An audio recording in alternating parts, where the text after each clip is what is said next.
Welcome, ladies. I am so glad that you guys took time out to come and hear about what Dr. Rosana has to say. First, we're going to have a word of prayer, and then the next voice you'll see is Dr. Rosana. Dear Heavenly Father, I thank you so much for the Sabbath day. I thank you so much for all the gifts you have given us. I pray that you will be with the speaker, and please help her to answer any questions that these ladies have. Please help us to be in perfect health, I pray. In Jesus' name I pray. Amen.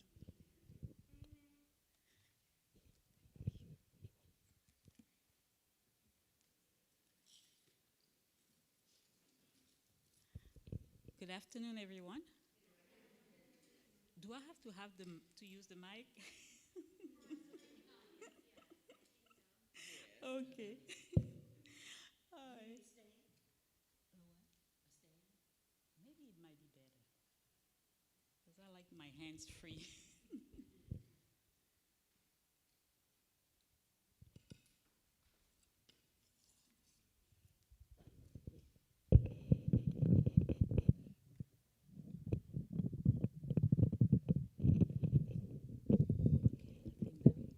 Can you hear me well?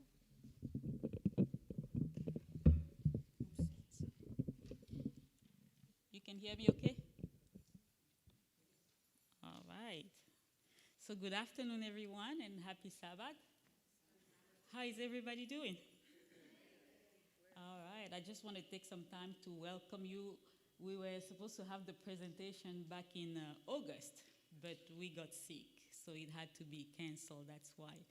But it's interesting. God has His way of working because just when Evita sent me the text to ask me, I was just thinking, oh, I need to contact her to see about the presentation. And a few days later, she sent the text. So that was a blessing. So today we are going to talk about women's hormone health. And as we think about everything, we think about hormones. That's a big topic. So my question to you guys is like, why are we here today? There are so many reasons why we are here. Some people might be there because they want to learn about hormones. It might be because, you might have been dealing with some symptoms. You don't know, maybe the doctors are not giving you the answer that you're looking for.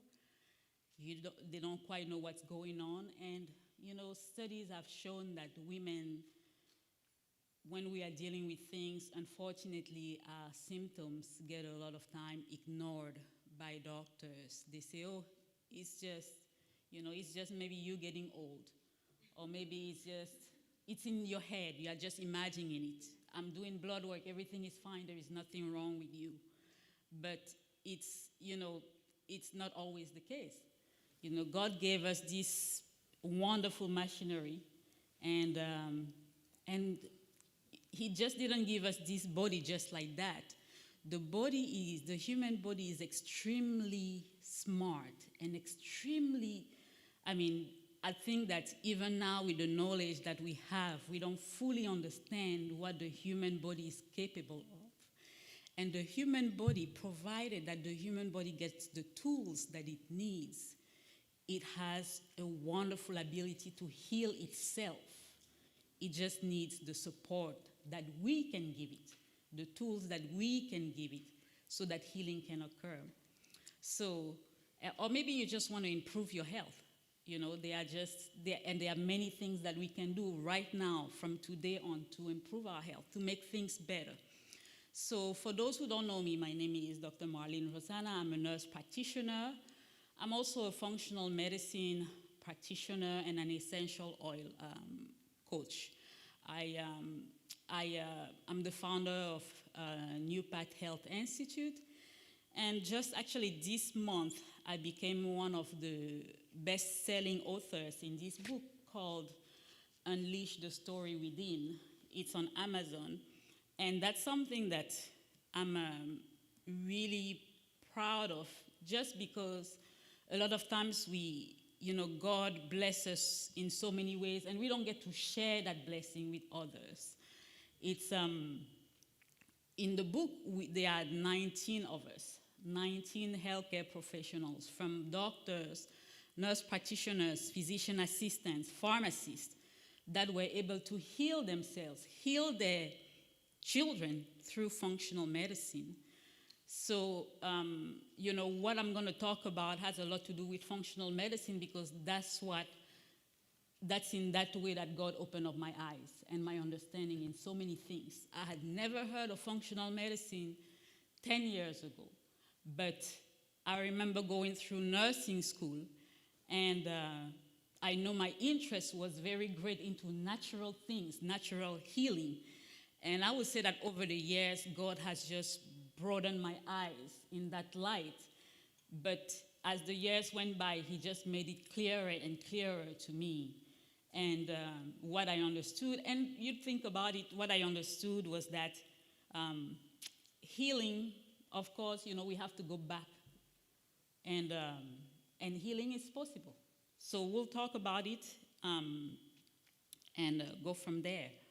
So just to say a little bit about myself, and before we go to the disclaimer, how did I get into functional medicine? That was primarily because of my son. And the story about that is in the book.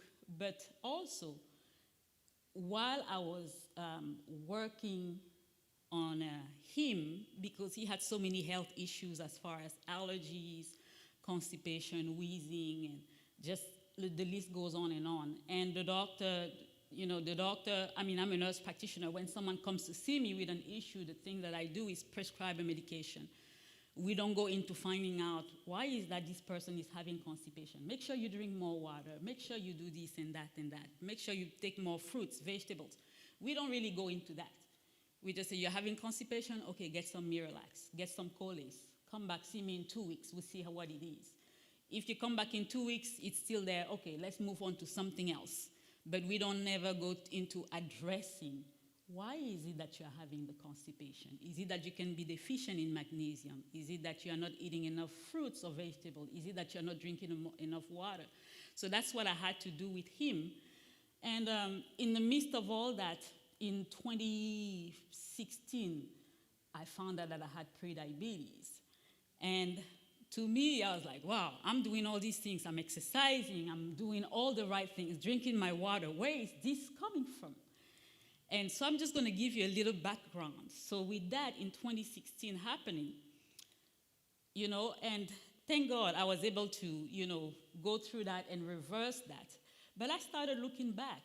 In going forward, in about 2018, 2019, I cut my hair completely.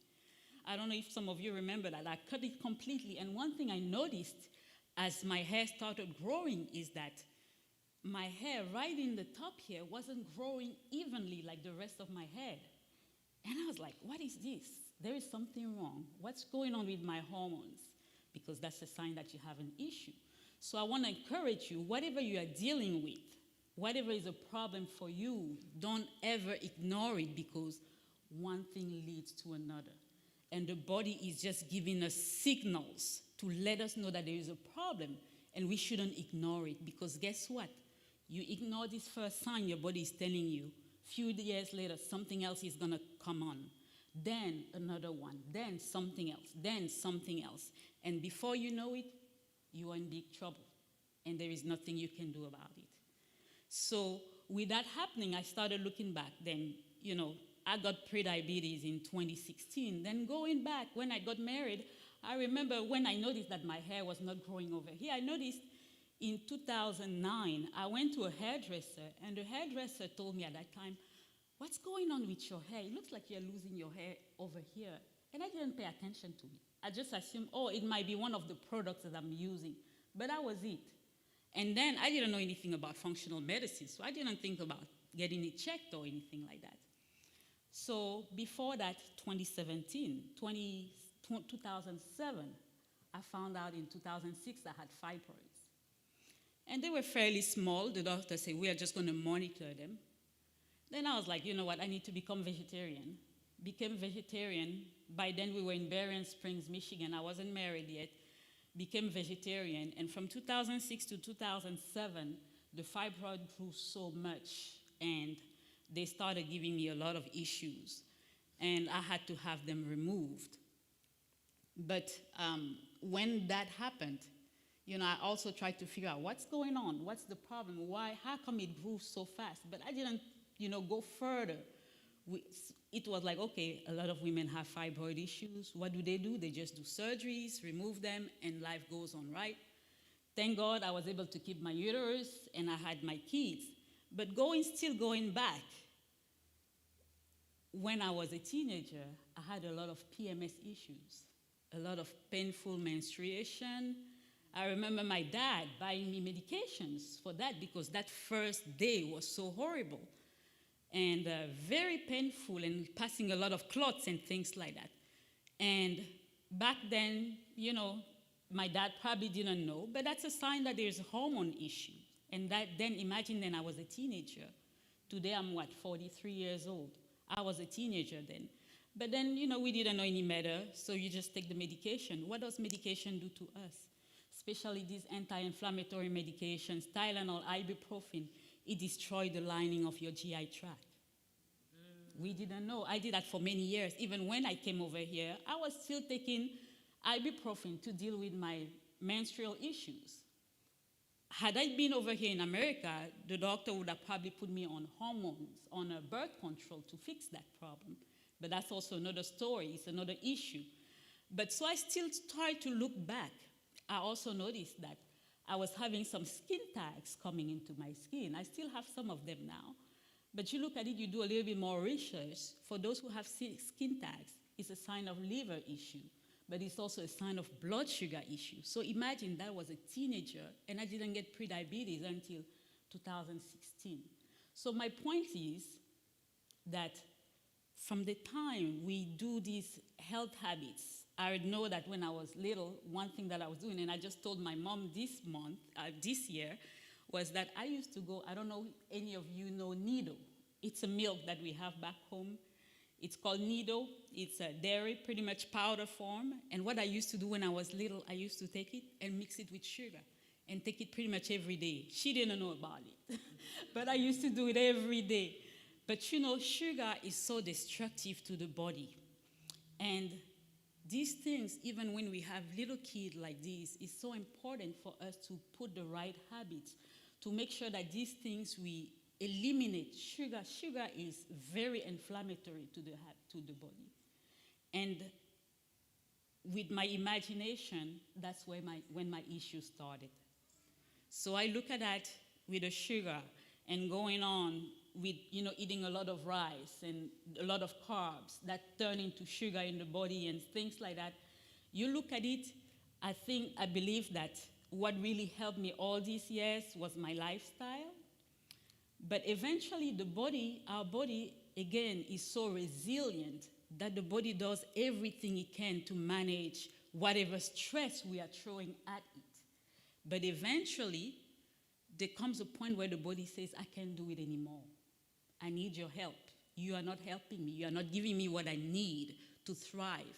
And that's when we have disease coming on.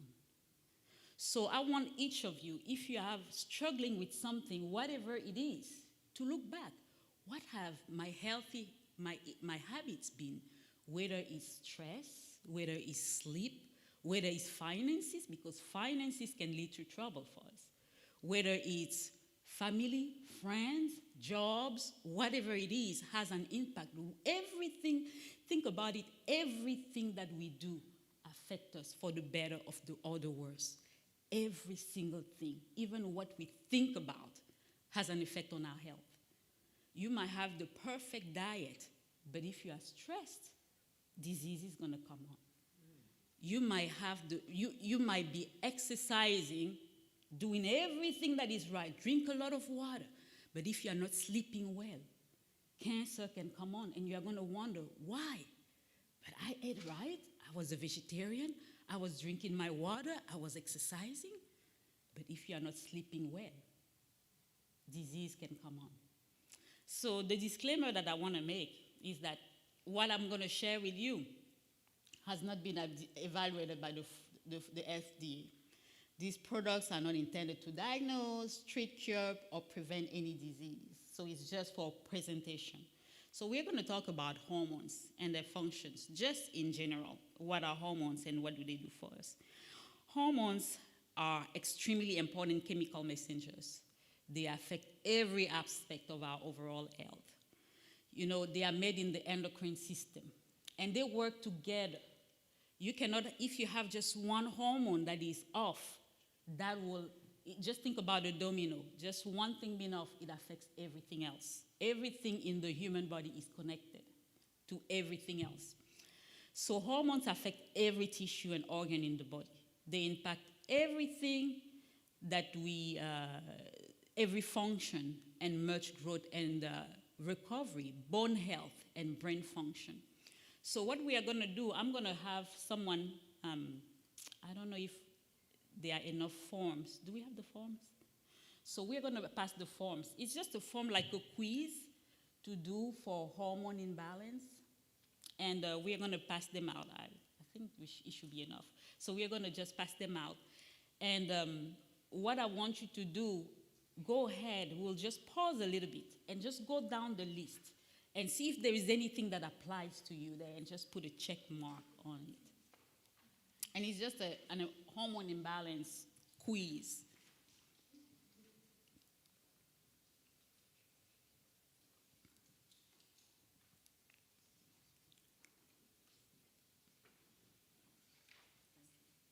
That's good. I think everybody got one. Okay. Uh-huh. Okay. All right.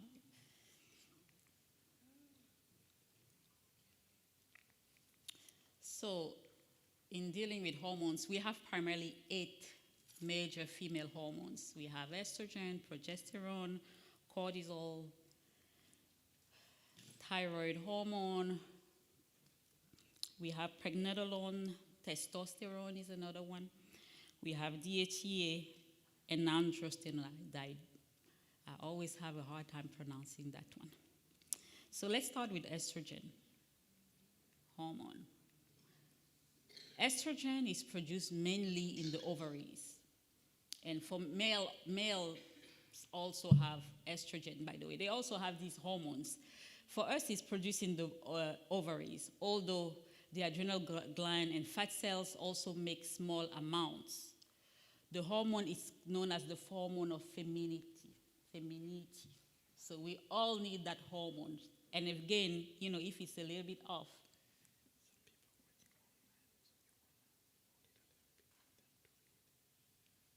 okay.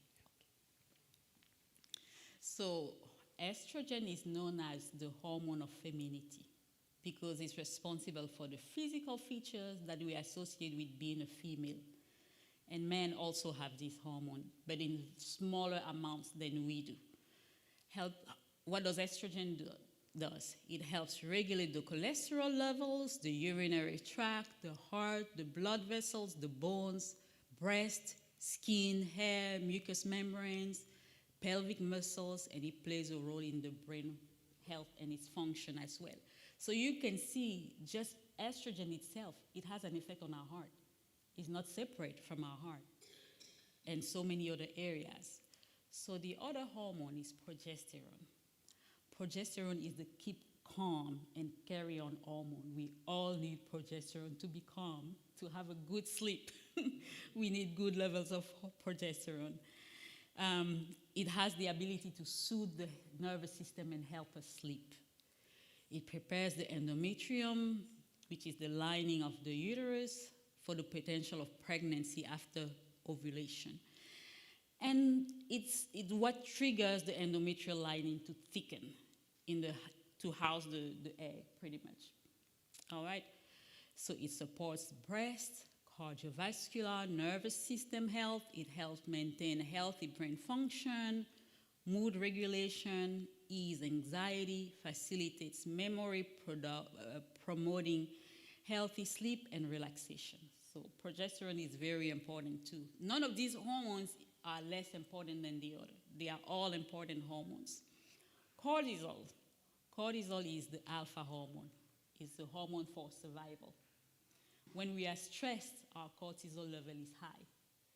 And Cortisol is necessary because when you think about it, we are not meant to have high levels of cortisol all the time. When we are in a stressful situation, it goes up, but it's supposed also to come down within few minutes. But when we are dealing with stress, and let's keep in mind that stress is anything from physical stress, emotional stress, physiological stress, meaning something that is happening inside of you and you don't know about it. All kinds of stress, the body reacts to them the same way. So if you are stressed maybe because your job is stressing you, your body is going to react a specific way. That cortisol is going to be up. If your job is stressing you, or if someone is maybe physically abusing you, or whatever the situation is, your body will react the same way because the body doesn't know the difference between the types of stress. The reaction is the same. So the goal is always never to have the cortisol level high all the time. We want it to come high to deal with these stressful moments. Maybe, okay, like now, I'm sure my cortisol level is high because of the presentation. But right when I'm done with it, as the presentation goes and I start to relax, the cortisol level goes down, and that's what it should be. Just like when you wake up in the morning, the cortisol should be at the highest of the day. And as the day goes down, it slowly comes down. Just think about a curve. It slowly goes down. But when you wake up in the morning, the melatonin should be at the lowest. But as the day goes by and it comes towards evening, that melatonin should be at the highest and your cortisol should be at the lowest. And that's what helps you sleep. Because if you are really stressed, I don't know if it happened to any of you, when maybe if you have had a stressful day, something is going on, it's hard for you to fall asleep, right? It's because your cortisol is high. So it's important to bring it down. And I'll talk about some things that we can do to bring it naturally down. So it metabolizes energy for immediate use, and that's why it's there. It reduces inflammation and allergies, so it's very important too, but too much of it can be a problem. It prevents sodium loss to help maintain blood pressure. So some people have blood pressure issues just because of stress of itself. It helps maintain mood and emotional stability. Thyroid. So many women have thyroid issues, but they don't know about it. And my advice to any woman, when you get your annual blood work from the doctor, ask him to check your full thyroid panel, not just the TSH, but the T3, free T3, free T4, TSH, antibodies for the thyroid, and reverse T3. Reverse T3 is what is produced instead of T3 when we have too much stress going on. So stress of itself can mess up your thyroid. But unfortunately, the TSH, which is typically what we check during the annual exams, the TSH a lot of times will show that it's normal. That's why when you go see the doctor and say, I feel depressed, I feel down, I'm exercising, I'm not able to lose weight, I don't know what's going on, I have constipation, I have brain fog, and he say, it's all in your head. Let me do your blood work to show you. And he does the blood work, he or she, and your TSH is normal. It doesn't mean that your thyroid is okay. You need that full thyroid panel so that they can get a full picture. Because the TSH is just a brain hormone. We want to see how your thyroid is actually functioning.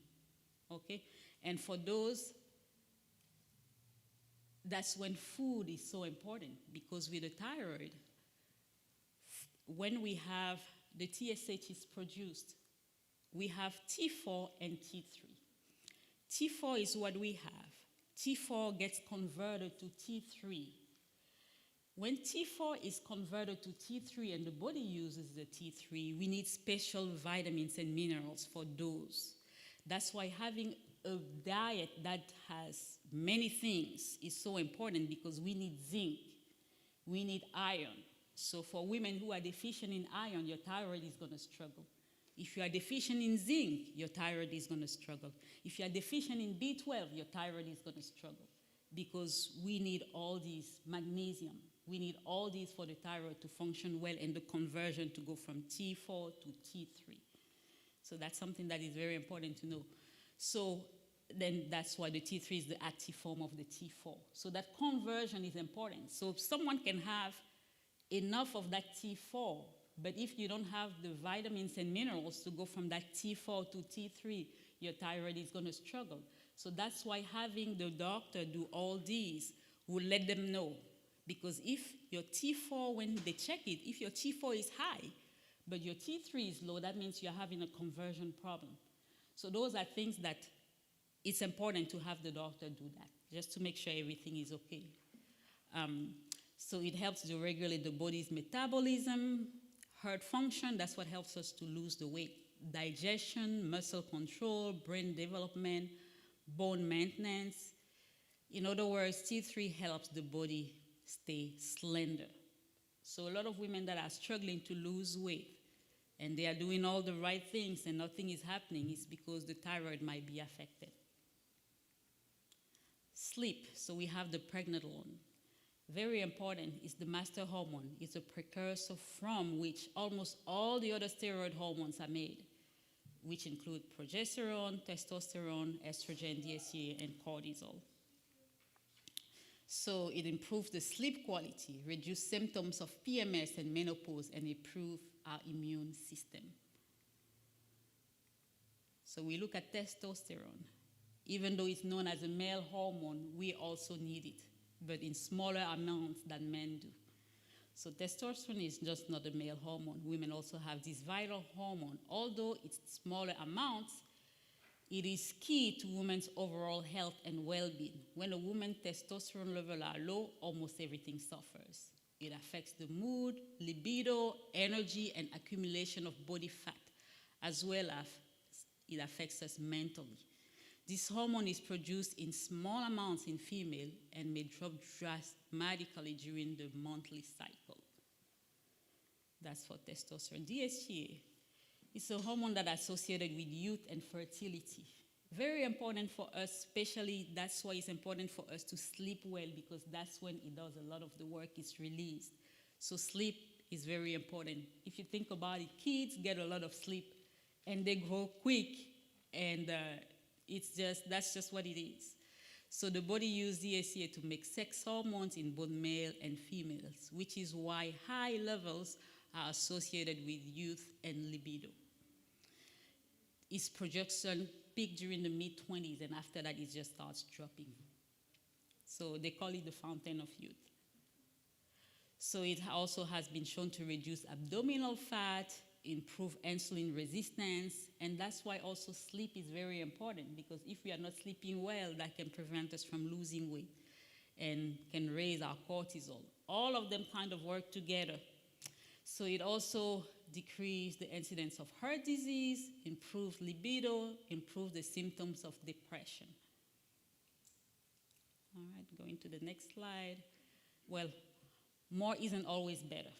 It's important to have the right amount in all these hormones.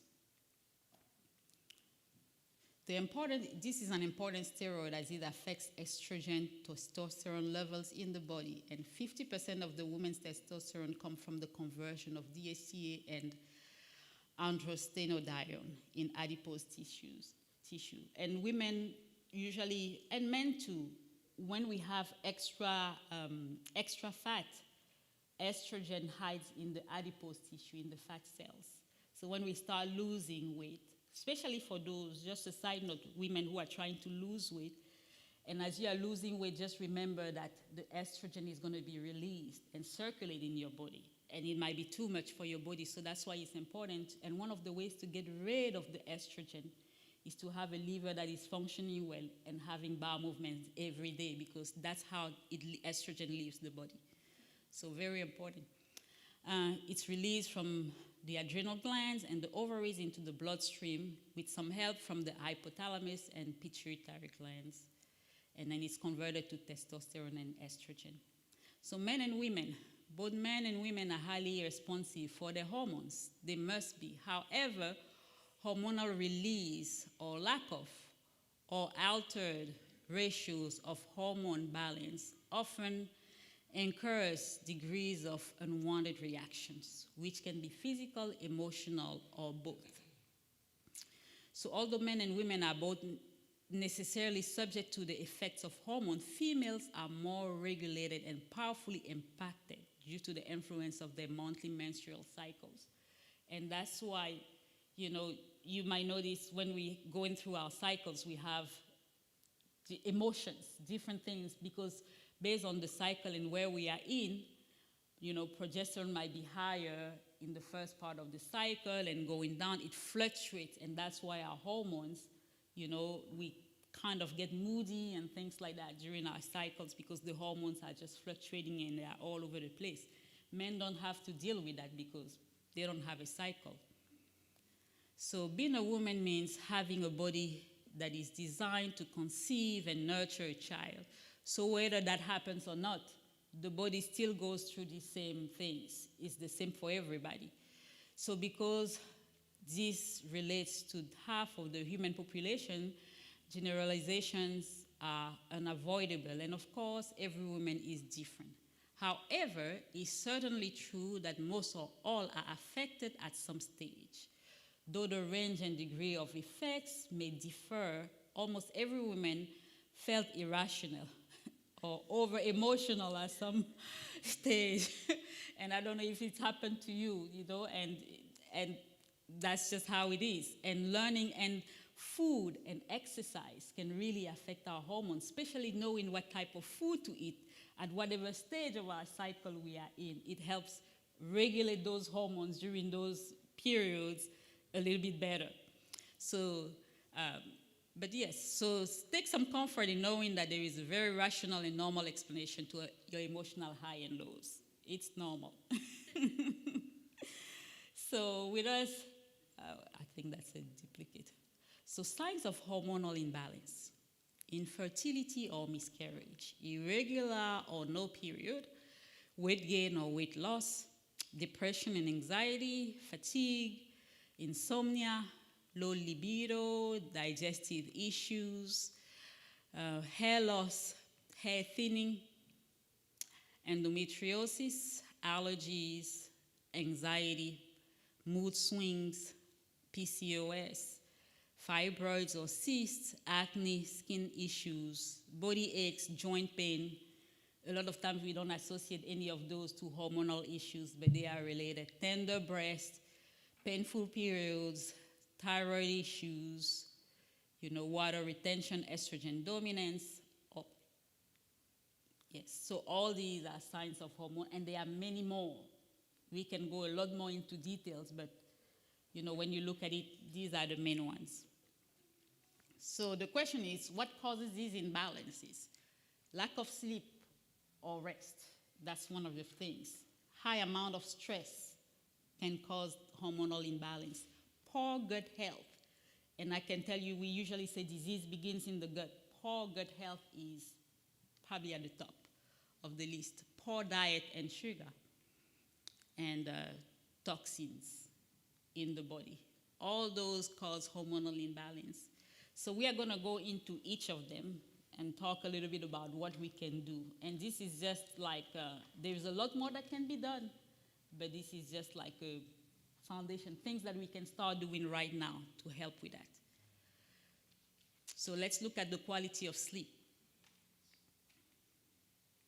So it's important to get good quality sleep. So lack of sleep leads to higher levels of cortisol, which is that stress hormone. Malfunction of the HPA axis. HPA is pretty much stands for hypothalamus, pituitary, and adrenals. So all those work together. So it's very easy for one of them to be out of balance, you know, and that will affect everything else. And so we have progesterone that is important, estrogen, and insulin sensitivity. There are people that become diabetic just because they are not sleeping enough, because it increases the blood sugar. You think about it, when we are stressed, the body releases more sugar in the blood. And with more sugar equals insulin being released also. So over time, if you are going through chronic stress, imagine, you know, your blood sugar always being high and insulin always being released. And eventually you end up with diabetes or prediabetes. Studies have shown that it takes about 10 years for someone to develop full-blown diabetes or any other conditions. It just doesn't happen just like that. Someone doesn't just wake up and say, I'm diabetic. No, something leads to that, and it takes about 10 years. So imagine 10 years of your body trying to tell you, hey, do something about that. The body always sends us signals, but a lot of times we ignore those, or we look at them, at the beginning it might bother us, but eventually it becomes part of us, and we don't think about them as abnormal. But it takes about 10 years for us. Just like cancer, you think about it, we all have cancer cells. All of us have cancer cells. But our lifestyle will determine if those cancer cells get fully activated and become full-blown cancer. So sleep is very important. So disrupted sleep patterns will trigger stress hormones, will deplete adrenals, and setting off chain of hormonal imbalance. So signs of high cortisol is high blood pressure, poor sleep, susceptibility to infections, anxiety, mood swings, weight gain, aches, skin changes, and osteoporosis. So what is the solution? You need to get some sleep hygiene, and more sleep hygiene. That's the number one thing. And when I say sleep hygiene, what do I mean? What do we do before we go to bed? Yes, things to calm me down. Take a shower, yes. Anything else? Anybody else? Yes, lavender is great, essential oil. Any other idea? Yes. That's true. You think about it, it is those little things that we don't think much about that affect us. Those little things. So the best thing, one of the things, and everything that was shared is right. So a good sleep routine will be switch off electronics 2 hours before bedtime. 2 hours. Who does that, right? It's hard. But 2 hours before bedtime, because you know what? When we are watching TV, or if we are on our electronic or cell phone, we have the UV lights, blue light. It affects our sleep, especially if you are struggling with sleep. You have to switch electronics 2 hours before going to bed, because it affects our sleep. Yes? What about the blue glasses? Are those effective? Yes, but now it depends on which brand you get. If you get those glasses, if you get those that are $30, $40, it's probably not going to do anything for you. You need expensive brands. Yes, they cost starting from 130 going up, pretty much, if you want a good one. Because if you are someone that have to be on the computer, you want to put those, because it helps block those lights. Something else that you can do, go outside, watch the sunset. Because what happens is that as you are watching the sun going down, your body realizes that, oh, it's time for me to start winding down. And the body naturally starts winding down. And you start stimulating more of that melatonin and less of that cortisol. So just watching what I do, I usually keep the curtains open until it's dark outside. So that's something easy that you can start doing right now, right? So just watching the sun go down. Doing something that will relax you, like reading a book, right? Just pick a book, anything that will relax you, whether it's whatever it is that you want to read. Just reading a book that relaxes you. The lights, if you have too many lights in the house, turn off some of those lights and just maintain, maybe if you're going to read, those reading lights, but just start turning off some lights. And something else that you can do, journal. Journal is great. Show gratitude. At the end of the day, I like to pick when I'm, doing my devotion. You do your devotion.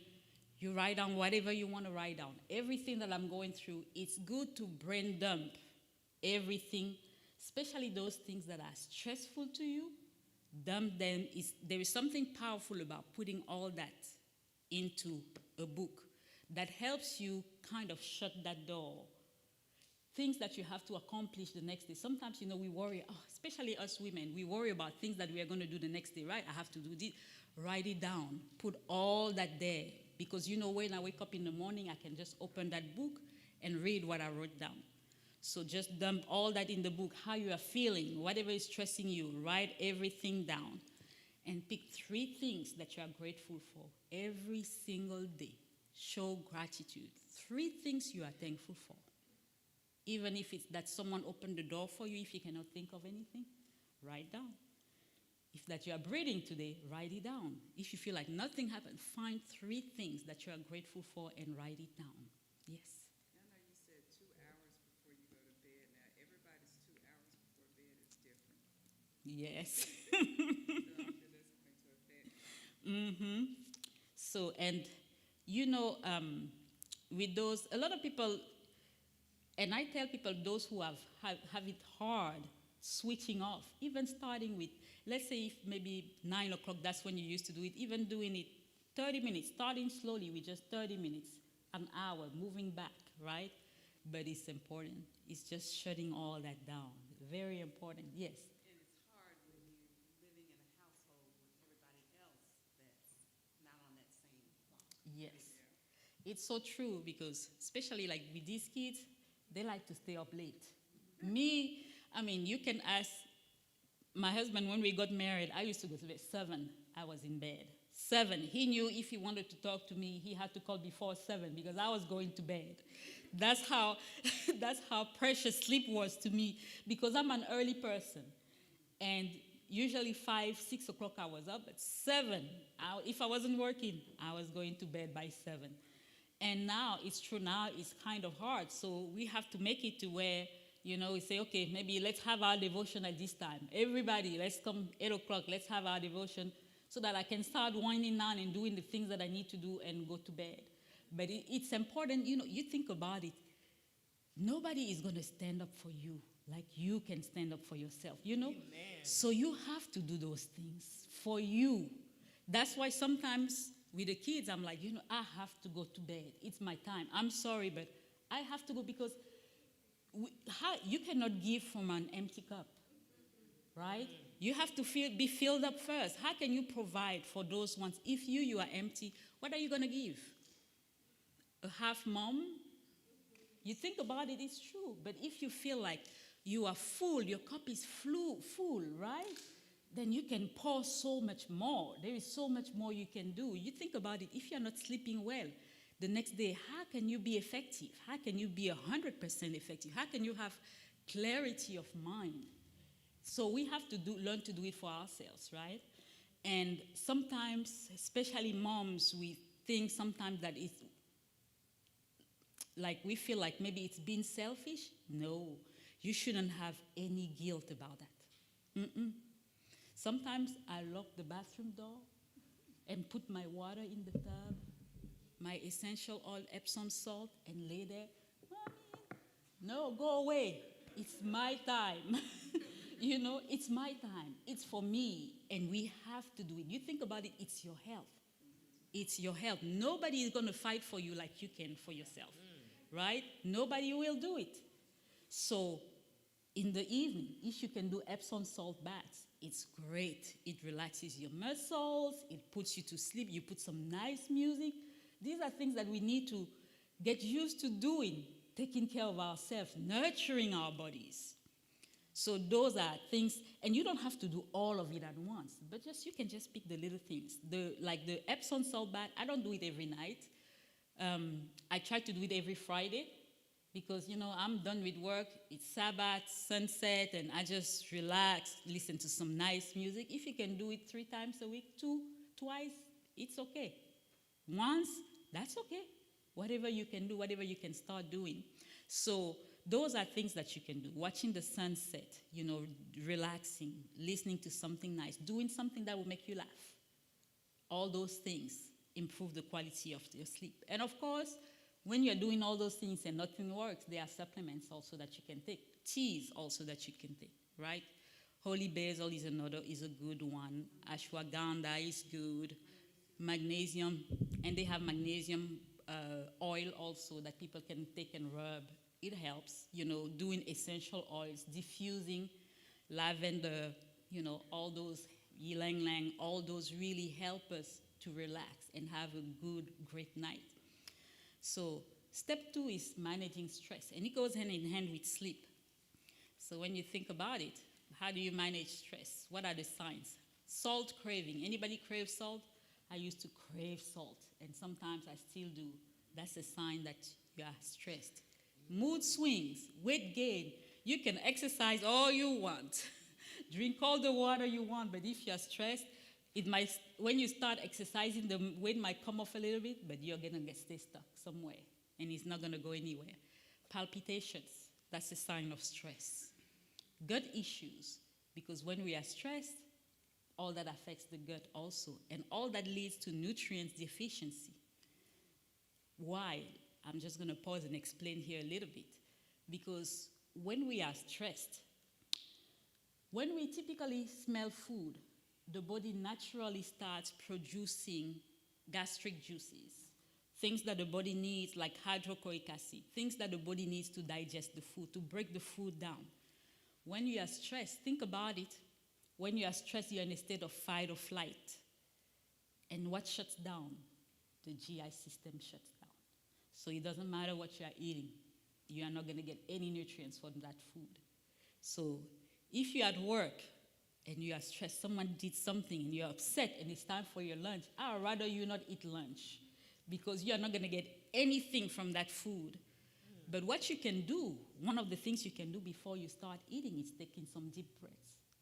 Because deep breathing helps us switch from that fight or flight mode to that rest and digestion mode. So one of the breathing exercises is the 4-7-8 breathing or box breathing.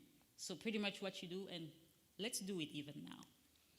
So we're going to do it. And pretty much it just takes inhaling, you count up to 4, you inhale up to 4. And then you hold it, your breath up to 7, the count of 7. And then at 8, and then you exhale for the count of 8. At the beginning, it might be hard to do it, okay? But as you practice it more and more, it's very easy to do. So let's just do a few of them, okay? So ready, just close your eyes and let's count. 1, inhale. 1, 2, 3, 4, hold it. 1, 2, 3, 4, 5, 6, 7, exhale. 1, 2, 3, 4, 5, 6, 7, 8. We can stop there. So you do it a few times. And when you exhale, you just take your time. Let that air through your lips slowly out. And I guarantee you, if you are stressed, you do that, just 5 of them. That helps you switch right away to that rest and relaxation state. And it's so important. We need to be probably 99% of the time, we need to be in a state of relaxation. So whether you're at work or wherever you are, if you are stressed and you feel like this is too much, do this breathing exercise. At the beginning, when someone told me about that, I was like, come on, what is this? But as I started doing it, I'm like, wow, it's true that when I'm done, it's just different. You feel calmness, peace, and you can go on about your day, okay? But gut issues really are there to, affect us. They are very disturbing. So how do you manage stress? You have, the consequences. Adrenal fatigue, high level of cortisol, blood pressure problems, sleep problems, and of course, hormonal imbalance. So what do? You just have to have a balanced meal. Exercise with your cycle. And when I say exercising with your cycle, our cycle starts on the first day of our period, right? So from that first day, for 15 days or 14 days, based on your cycle, you pretty much want to do more of the relaxing exercises like yoga, Pilates, if it's how do you call it? Yin. I haven't tried that one, but there's a yin exercise that you can do, Tai Chi. You can do also, even swimming is good for those who like swimming. Anything that is low impact exercise, that's what you want to do. Now, things like Zumba and doing, I love Zumba. But yes, so those ones, you want to keep them for the second part of your cycle. The Zumba cycling, it's pretty intense. So those running, that's really intense. You want to keep it during the second part of the cycle. It's really discouraged for women to work too hard because sometimes it can cause more harm than good. We don't need a lot of exercise. You think about it. Back in the days, during the time of Adam and Eve, do you think that, what type of exercise do you think they were doing? Gardening. Yes, yes, yes. They were not doing all these, high impact exercise because a lot of time when we want to lose weight, I've seen people lifting tons of weight, running for an hour, 2 hours. I've had a visit this week actually with someone, and they say they walk 3 hours a day, 6 days a week. That's way too much. You are putting too much stress on your body. And if the exercise is to lose weight, you can lose weight just by changing the way you eat. Just by changing the way you eat. A lot of us, the problem is what we have at the end of our fork. So reduce or stop caffeine. Pretty bad for us. The deep breathing exercises that we just did, again, sleep hygiene, all those, and supplements, tea, all those help managing the stress. So now the gut, that's where the problem is. So it's believed that all diseases begin in the gut. The gut is connected to everything. The brain, hormones, everything, thyroid is connected to everything. And that happens pretty much because what we are doing is damaging the lining of our GI tract. Fibromyalgia, weight gain, estrogen dominance, sleep disorders, depression, anxiety, autoimmune disorders. If you want to heal, you have to start with treating your gut. That's the number one place. So for optimal hormonal balance, you need to have a good ratio of good versus bad bacteria in your gut. And a lot of times we have kind of everything. And so what affects the gut? Signs, it's hormonal imbalance, of course, heartburn, bloating, gas, frequent colds, yeast infection, acne, eczema, brain fog, depression, anxiety, weight gain or loss. We typically say that whatever you have going on your skin is a reflection of what's going on in your GI tract. So if you are suffering from any skin issues, that definitely means that you have gut issues also, 100%. And definitely what we put on our skin affects our gut also.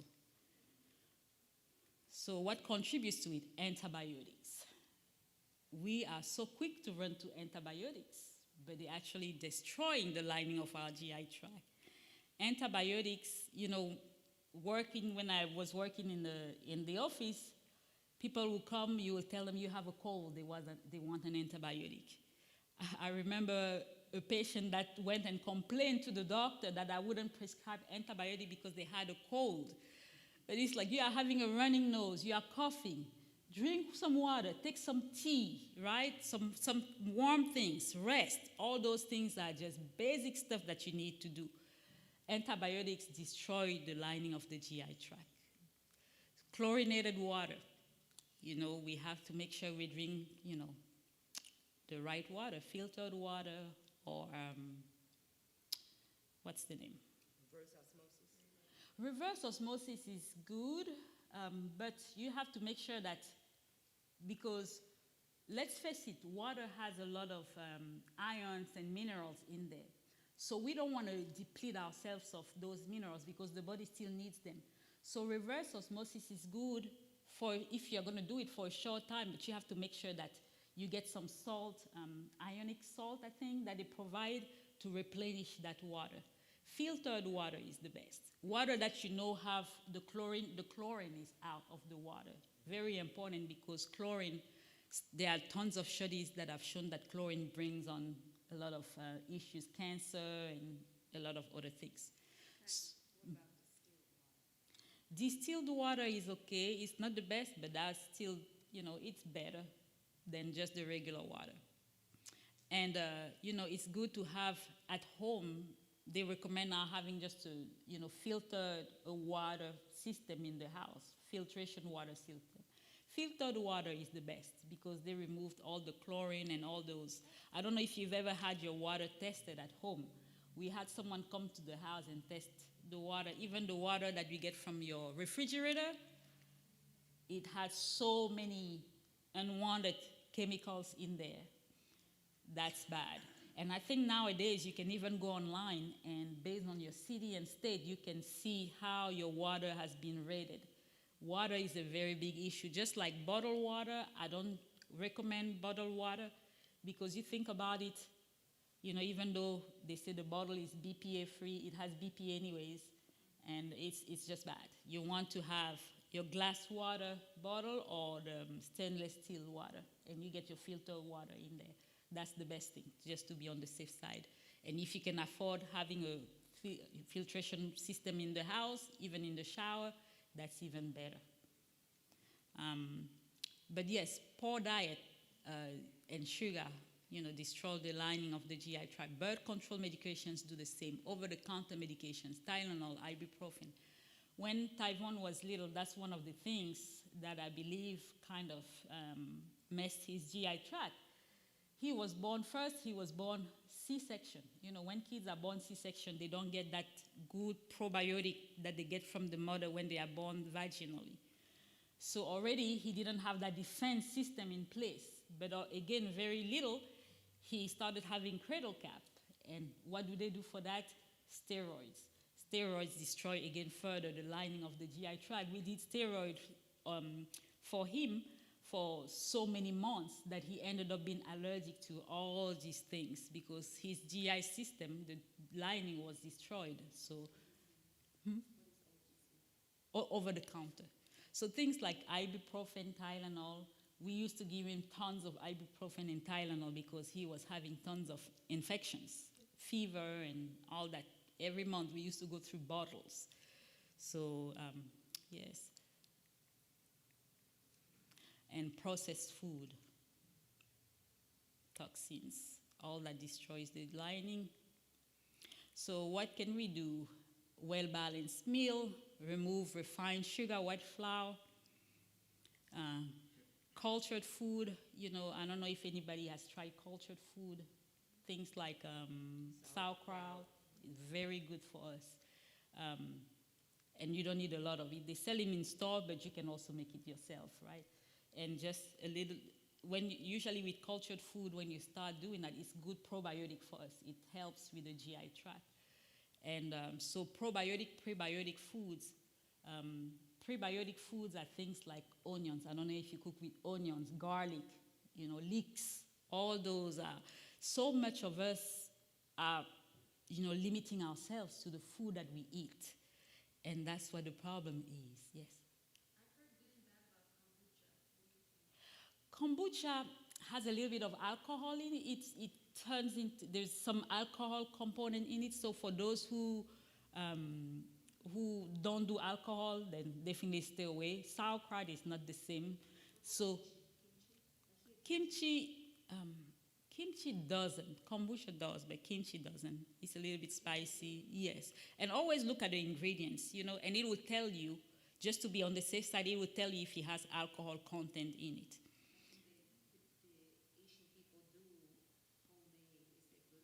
Yes, and you can also do it yourself. You can also culture the food yourself, even your vegetables. You can do it yourself too, if you are not sure. Also, kombucha is made with black tea, and that has caffeine. Caffeine in it.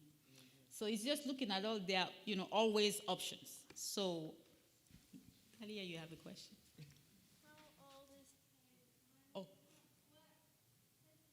What is he Oh. Well, he used to be allergic to eggs and fish. What else? Nuts, almost all nuts. Cats, pollen. So many things, I forget. But the last time he was tested, he actually was he was not allergic to eggs anymore. He was allergic still to fish a little bit, and most of the nuts he wasn't allergic anymore. So, but that comes with working on healing the lining of the GI tract. Yes. You said something about like seed oil? Oh, No. when black coffee, black No, I tea. Black tea. I said that kombucha has black tea in it. And it has caffeine. Caffeine is not good for you. Yeah. No tea.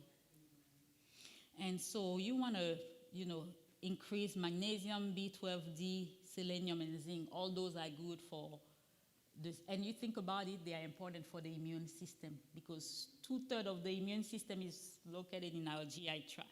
So it's also very important for us to take care of it. More fibers, of course, daily bowel movement.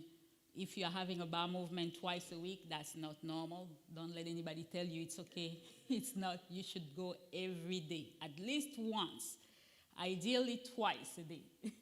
Because what happens is that the toxins come out through there. So it's important to, because you think about it, your liver, you know, is what is responsible for removing toxins, right? For whatever it is, even medications, because medications are toxins. Even though I'm not against medications, they are good, you know, they are called for. When they are called for, they are great. But let's just know that they are toxins. So we need the liver that is functioning properly. And when the liver is doing the work that it's supposed to do, the colon helps that toxin leave the body. But if we are not having bowel movements every day, what happens is that everything gets reabsorbed in the body and recirculate in the bloodstream. And we don't want that, right? So having bowel movements every day it's a must. Yes. You can have a bowel movement like 3 times in a day, sometimes. Is that okay? Some people do. If that's, I would say, if it's not diarrhea, you know, or anything like that, some people do actually after every meal have a bowel movement. And again, that's why, for example, like me, when I work with people, everybody is different. What might be normal for one person might not be normal for another one. You see? So I don't want to give just a general rule, but based on the person, for some people it's normal and it's okay. That with every meal, you know, they go. But for some people, you know, once a day. But in general, you want to go at least once a day. It's very important. And, but yes, so, and of course we have the supplements and tea again.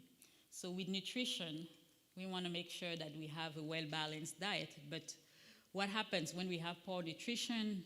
There's inflammation in the body, high blood pressure, cholesterol, blood sugar issues. We destroy the GI tract. I don't know if you see that everything is kind of the same things. So everything is connected. And once you start fixing something, everything starts also working properly. And nutrition deficiency. And of course, you know, the more toxins we are eating, the more our diet is not the way it's supposed to be, the harder our liver has to work to fix, to get rid of the toxins. So that's important to think about it. We want to make the work as light as possible for the liver. So signs of poor nutrition, you are craving sugar, you have fatigue, you have that afternoon crash, hot flashes, brain fog, weight gain, mood swings, headache, PMS, gas, and that's just a small list. There is a lot more than that.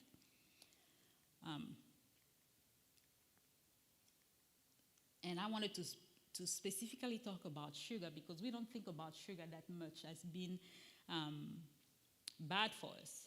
A lot of times, for a lot of people, when we stop eating meat, we turn to sugar.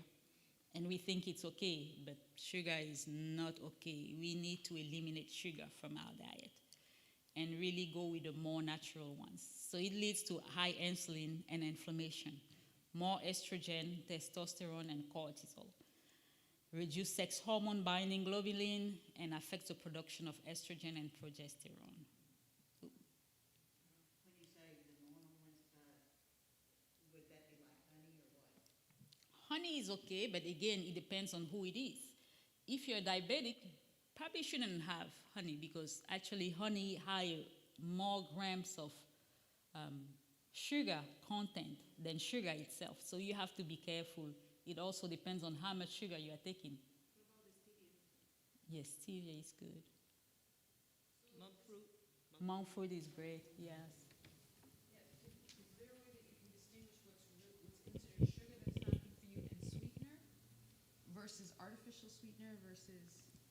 Okay, so white sugar, like white sugar that we are used to pretty much, that's bad. You think about even food like rice. Rice turns into sugar. You think about pasta, turns into sugar. Bread, it's actually worse than sugar itself because you have the flour that has the gluten in it, and then you have, the sugar content. But things like, and it's, so things like bread, rice, pasta, pastry, those are things that I typically stay away from. Juice boxes. We used to give the kids 2 juice boxes a day. One juice box has about 13 grams of sugar. That's 26 grams of sugar a day. That's way too much. And that's without counting the fruits, because fruits have sugar too. So fruits are better, much better than juice boxes. Because what happens with juice boxes is that it's sugar, so your blood sugar goes up pretty quick. But you think about fruits, especially eating fruits with the skin has fiber. So even though your blood sugar goes up, it doesn't go up as drastically, and it doesn't fall as fast. So fruits with the skin on, for those that can have, like apple, is better to eat with the skin on. But anything that is sweet in liquid form is a no. You think about it, even though sometimes we are very happy that we make smoothies every day and we put tons of fruit in it. Just think about it. In your smoothie, maybe you just put a banana, you put some, mango cubes, you put maybe raisins, grapes, or strawberries, whatever it is. How much fruit is that you just took? That's a lot. But if you were actually taking the fruit itself, how much would you take? Maybe just the banana, right? So definitely, and there is a way to make a smoothie if you want it to be healthy. You have to make sure that it has everything, like the fat, the protein, and the fruits, or if you want to do it with vegetables. But for someone who is diabetic, for example, it's better for the person to limit really the amount of sugar or fruits that they put in that, right? But just keep in mind that everybody is different.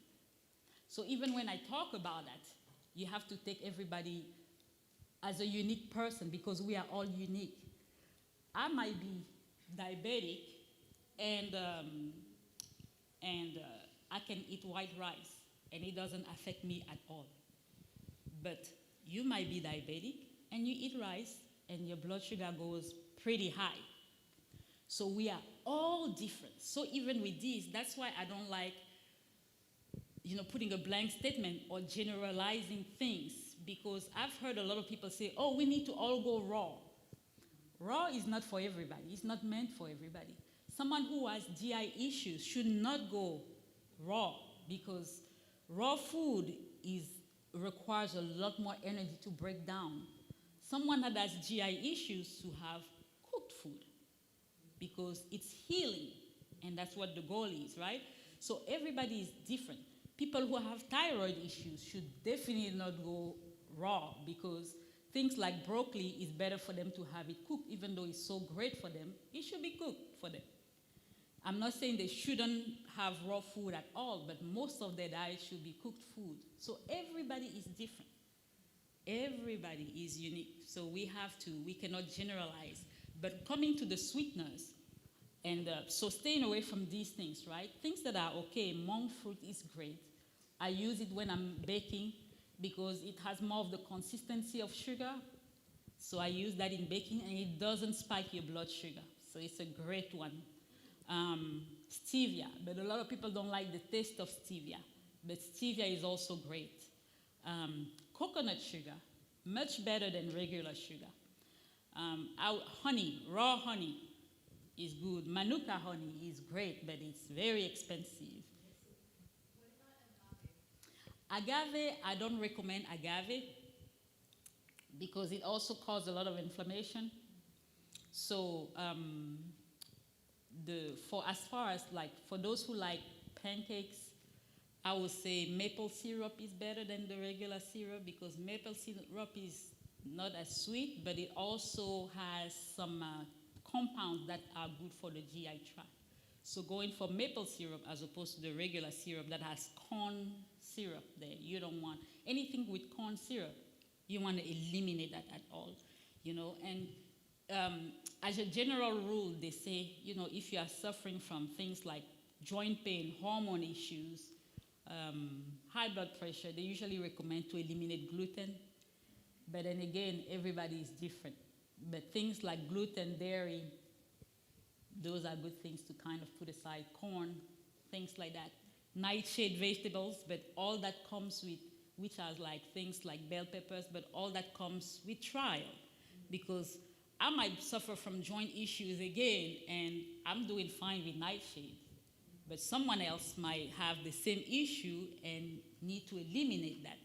So what we do a lot is what we call an elimination diet, to where you eliminate the food. Let's say you go like very basic, with your fruits, vegetables, and things that usually don't cause issues.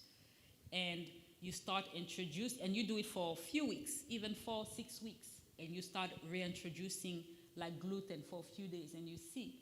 If you start reintroducing gluten and you notice, my back is starting to hurt me a little bit, so chances are there's a problem you're having with gluten.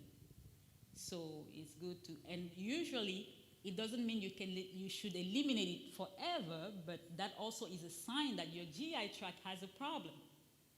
So it's just all these things that you have to look at, and just determine. What about xylitol as a sweetener? Xylitol is good, but not all the time, too much. Mm-mm. And it's a sweetener, for those who don't know. So let's see. You said honey was good, raw honey was good, but not Raw all honey. the time you recommended stevia over honey. Mm-hmm. Honey is really good for us, and raw honey. But for honey, I don't like buying from the store anymore. I rather find a local, someone that does honey, and I'm sure that the person has, because what they found out is people also feed the bees sugar. So it's like, so you want to make sure that, your source of the honey is good, but honey is really good. But for someone who is diabetic, you want to limit that also. What about the raw organic? Definitely is better. Again, definitely is better than just the regular honey. But if you can find someone locally that does that and you are sure that it's, because with those local ones, you can typically talk to them and see. But if it's organic, when it comes to it and I have to buy at the store, I usually go for raw organic. And question about the rice. Red rice, black rice is good. Yes. Or wild rice, brown rice, but not white rice. Yes. And again, and go into that again, everybody is different, right? Some people might do good with just white rice. But what I realized is that growing up, we used to eat a lot of rice. And back home, when we eat rice, it's not just a little bit, it's a whole plate full, right? So too much is not good. Too much. So when you think about it, your plate, the plate you need to have a little bit of carbs. So a lot of people say no carb, but you need a little bit of carb, complex carbs. So I don't know what type of carbs you eat, but things like yam, cassava, those are good, plantain, good, and beans, good, lentils, all these, legumes, those are good for you. Quinoa, great, So you want your plate to have a variety of everything. A variety of everything. Just think you should have some vegetables, some proteins, some carbs in there, some fat too. And, the media has made us to be scared of fat, but fat is good for us. Healthy fat, right?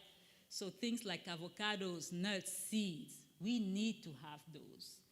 And if you can soak them, that's even better, because a lot of us have issues with our GI tract and have issues breaking down the protein from those. So what I do sometimes is soak them, right? And soak them maybe overnight. and then just put them on a plate and maybe in the oven for low heat so that it dries up. Or put them, if it's sunny outside, put it outside so that it dries. But soaking it make it easier to digest, just like with rice. When you want to cook rice, to limit that amount of starch, you can rinse it well, soak it even overnight, the next day rinse it and cook it. That makes it easier for you to digest. Quinoa, you can do the same thing if you want. But the grains, if you take grains, it's good to soak them. Nuts, seeds, it's good to soak them before cooking them. But yes, so more water, important, less sugary drinks, and more balanced food with every meal. Stop eating 3 hours before bedtime. That's important, right? And of course, reduce or eliminate caffeine altogether. Use those natural sweeteners that we talked about. And caffeine, just to say, it's good to stop it at all if you can, because it affects the endocrine system. And it affects our hormones in the long run. So if we can avoid caffeine, and I just can't think of the name, but they have alternatives that are almost tasting like caffeine, but that are not, coffee. I mean, not tasting like caffeine, but I forget what herb it is. But you can use Chicory. that. Yes, that's the one. Chicory. It's great for the hormones too. So you are getting two benefits. For those who love coffee, try that. It's also good for your hormones. Mushroom coffee. Mushrooms, a lot of people kind of shy away because it's mushrooms, but mushrooms, based on the type of mushroom that you're taking, it actually has some medicinal properties and help fight cancer and immune system and things like that. But some people don't like mushrooms or don't, because it's a fungus, so they don't want to associate with that. But studies have shown that those are actually, they have healing properties based on which type.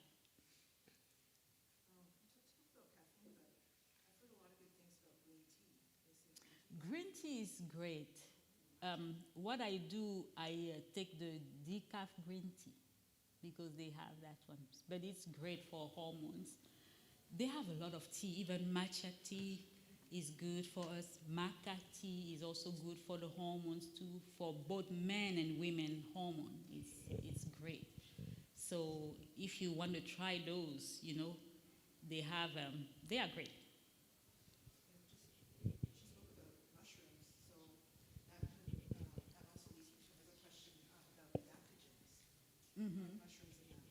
Yes, yes. But with adaptogens, pretty much adaptogens are herbs that you can use that based on it pretty much adapts, if I can explain, but based on your hormones, whether they are in balance or they are herbs that you can use that help balance your hormones. So that goes to like ashwagandha, and they make tea out of those, ashwagandha, and you have some mushrooms too that are considered. You have also holy basil is also great, even for decreasing the cortisol level. If I have even my phone, I have a lot of the names there. Let me see. They have tons of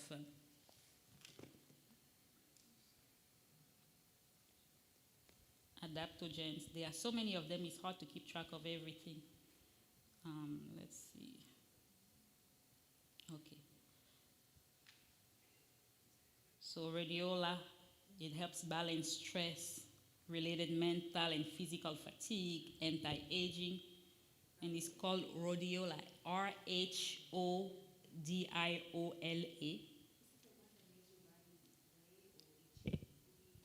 I'm not sure if it makes it itchy. Then yes. And you have holy basil. It boosts the immune system, regulates blood sugar, especially as a result of high cortisol. So if you are really stressed, holy basil will be a great one to have. It helps with ulcers, gastritis, diarrhea, and bloating. And you have the licorice, who keeps the cortisol from taking, it helps with cortisol pretty much. Um, they have so many. Shisandra is also a good one. It's anti-aging and helps with memory. It's spelled SCHISAND as in David, RA. It works on the central nervous system, sympathetic, endocrine, immune, respiratory, cardiovascular, and GI systems. So it helps with pretty much all these systems. And goji berries. You've heard of goji berries, right? Yes, goji berries are really good also. Antioxidant, anti-inflammatory properties, and supports immune function, and helps also with the sleep.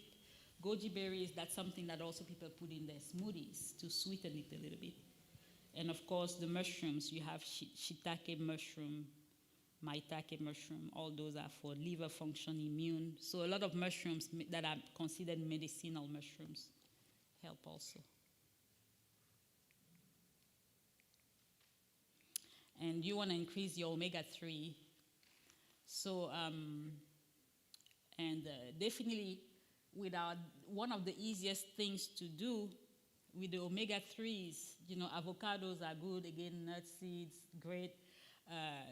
So you want to also make sure that the oil you are cooking with is more of the omega-3 oil as opposed because we have a lot of inflammation because we take a lot of omega-6. The ratio of omega-3 to omega-6 should be a ratio of, I think it's 1 to 3. So we need more of the omega-3. So things omega-3, coconut oil, olive oil, avocado oil, those are great to use in the cooking. And staying away from vegetable oil and peanut oil, canola oil. Even if it says organic canola oil, stay away from that. So those are the omega-6 oils. And they increase inflammation. And you think about it when you go outside to eat in a restaurant, what type of oil are they using?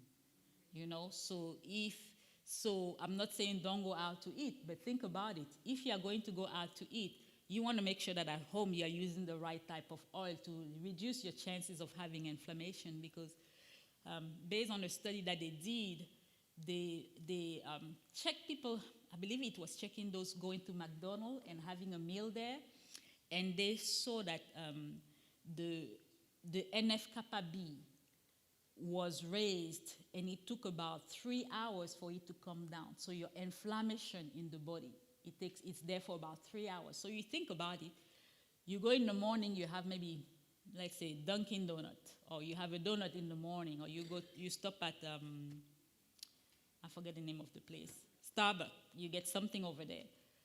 It has tons of sugar. That's inflammation right there. So think about it, you are inflamed for 3 hours. 3 hours later, it's time for lunch. You stop somewhere and get something for lunch. That's another 3 hours of inflammation. And after maybe mid-afternoon, you need a snack, right? Maybe you go to the vending machine, get something there, or take some drink, or that's another 3 hours of inflammation. That's a lot of inflammation. That's a lot of burden on the body. That's a lot of work we are giving the liver to do. And so so those are just things, just start thinking in those terms. So you want more of the omega-3s because they reduce inflammation in the body.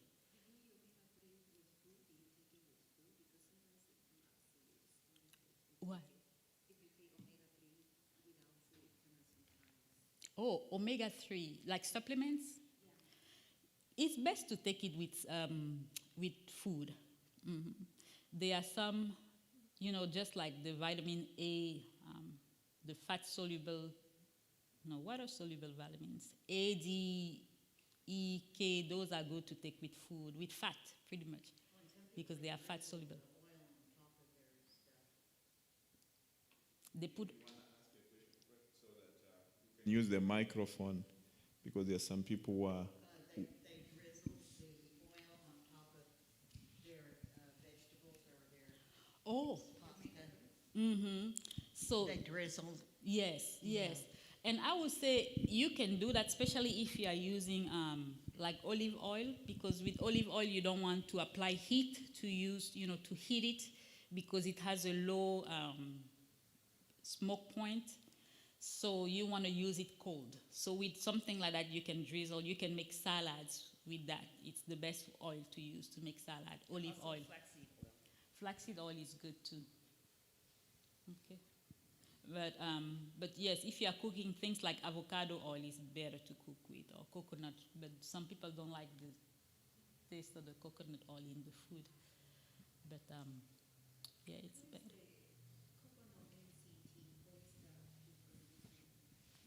Or the MCT medium. The MCT stands for medium chain fatty acid. So they just remove some of it there, and that's why you see it in the liquid form. And with those ones, people use it maybe in their coffee. Yes. And again, it depends on the brand you're getting, but it's good. And again, with those,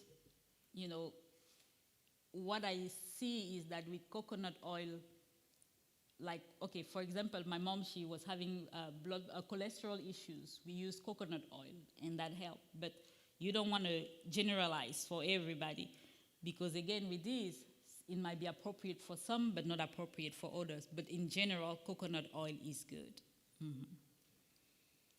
So it depends on, whatever you are trying to do by doing the coconut oil. So it can aid in weight loss, hormone, and reducing inflammation. It's very good. And for better hormonal health, you can use it in your diet every day. And, when we're cooking, I love using coconut oil when cooking. Even I make skincare products, I love putting it there because you are nourishing the skin also. So you increase your levels of magnesium and vitamin D. Very important for the GI tract. It helps to promote sleep, allows the muscles to relax. So Epsom salt bath. Epsom salt is pretty much magnesium. So it helps with sleep and relaxation. Dark leafy green vegetables, pumpkin seed. So things like pumpkin seeds is very good because it's rich in not only in magnesium, but also in zinc. So you want to make sure you get some pumpkin seeds. Males do really good with pumpkin seed. It's good for their hormones. Very good. You have to be careful about too much magnesium, or? No. One of the ways, if you get too much magnesium, you will have diarrhea. So, yes, it's anything. Magnesium is good for anything that is muscle. So the heart is a muscle, right? It's great for the heart. And actually, some people have blood pressure issues just because they are deficient in magnesium.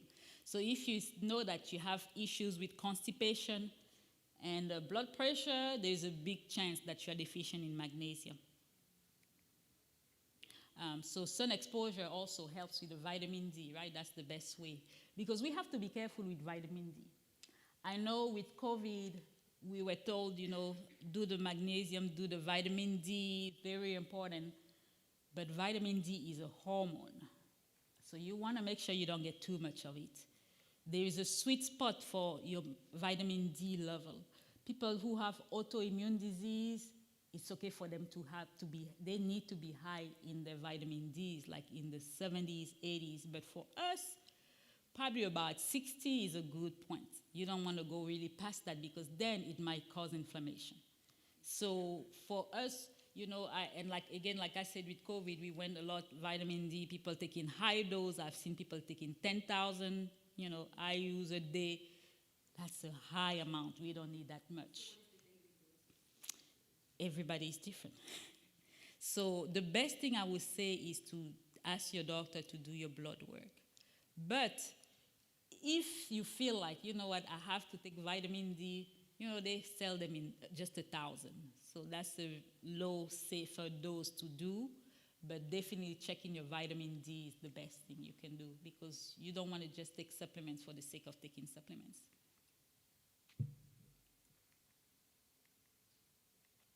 So food to help, you have avocados, eggs, and again, those are range-free, organic, not just any eggs.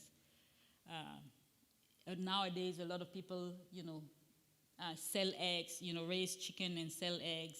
That's the best way to get your eggs. Figs, dates are good, but again, for those who have blood sugar issues, you want to be careful not to do too much. Maca is great. Nut seeds, soaked Brazil nuts is great. If we can take it, it has high amount of selenium, and we just need maybe 2-3 a day to get the amount of selenium we need. Very important for the thyroid. A lot of people are deficient in selenium, so that's a good way to get your level high. So for that, pumpkin seed is for zinc. Brazil nut is for selenium. Coconut oil is good. You have a question?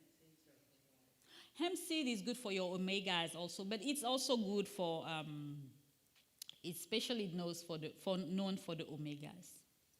Omega? Mm-hmm. And then it's also provided that your body can utilize it effectively, because that's the vegetable type of omega, which has to be converted to. So but it's good. It's good. Olives are great also. Raw butter, ghee is good. Oh, what did I do? Are they okay too, or? Which ones? Nuts, but how about nut butter? Yes, nut butter is good. I stay away from peanut because usually it has mold in it. So that's one of the nuts that I typically don't get. But almond butter is good. They have cashew butter now. They have a lot of different types of butter, so those are good too. You said peanuts have mold in it. Mm-hmm. Because it grows in the ground, right? And based on how the weather is and the rain and all that, it can start getting mold pretty much. The best type of peanut, if you want to get peanut, the best one is the Valencia one, and it will say I think they have it at Trader Joe. It will say Valencia peanut butter. So you have the green tea, lentils, beans, miso soup, sprouts. Some people do bone broth, but you have vegetable broth too, because bone broth, you have to be cautious with that. Quinoa also is great. Actually, it's more than 10 foods.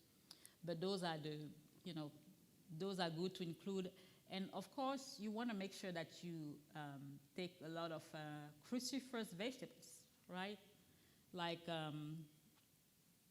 cauliflower, Brussels sprouts, broccoli, cabbage, because those are the cruciferous vegetables are the vegetables that your body needs, the liver needs. So very important, actually. So step 5, time is going to run out. So exercise.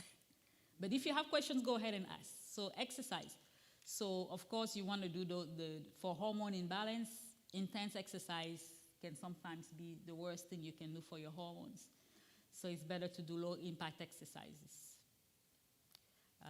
So mild exertion such as swimming, yoga, walking, it helps to promote relaxation and reduce your stress. And take up regular low impact exercise. So you want to eat with your cycle. First part of the cycle, you want to do low impact exercise. Again, like yoga, Pilates, walking. The second part, you want to do cycling and running. If you feel like you have, because some people feel like they have to have that high impact exercise. They love running. I've met people that love running, love lifting weights. So if you want to do that, it's better to do it during the second part of your cycle as opposed to the first part, because your body is more prepared to handle that than just all the time. Yes? What do you mean by second part of your cycle? So the first part is from like day 1 to day 15, right? So when you have the first day of your period, that's your first day of your cycle. So if your cycle is 20, let's say if it's 26 days, so from day 1 to day 13, you want to do those low impact, because when you are going through your cycle, your body needs a lot of nurturing.